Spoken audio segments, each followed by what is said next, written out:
Hi guys, welcome to my channel Keethu talks. నాకైతే ఛానల్కి అస్సలు సపోర్ట్ ఎవ్వరు ఇవ్వట్లేదు. ప్లీజ్ సబ్స్క్రైబ్ చేసుకోండి, ఇంకా మంచి వీడియోస్తో వస్తాను. అండ్ నేనైతే ఈరోజు ఒక విలేజ్లో అవుతున్న సంబరాలు ఎలా ఉంటాయో చూపిద్దామని నేనైతే రికార్డ్ చేశాను అనమాట. ఇది మా ఊరి దగ్గర ఒక చిన్న పల్లెటూరులో ఇలా సంబరాలు అవుతున్నాయి.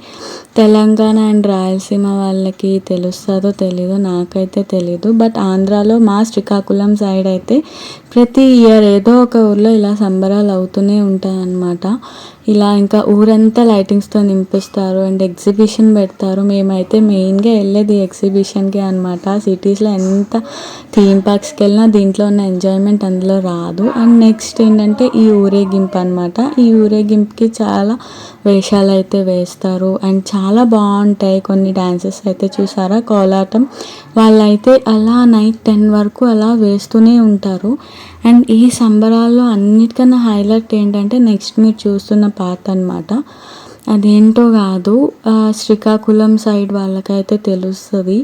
ఇదైతే కాళికాదేవి అనమాట. నిజంగా ఎంత హైలైట్ అంటే అతను అంటే కాళికామాత కోవిళ్ళు ఉంటాయి కదా, ఆ పంతుల్లే వేస్తారనమాట ఈ వేషం. వాళ్ళైతే 5కి సంబరం స్టార్ట్ అయ్యి 10కి ఎండ్ అయితే వాళ్ళు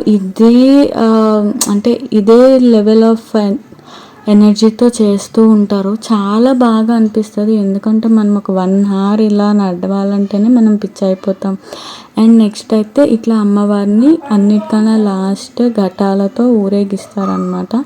ఇలాన ప్రతి ఊరికి 3 yearsకి 5 yearsకి ఒకసారి చేస్తారు. మీరు కూడా ఇలాంటివి ఎప్పుడైనా చూసారు?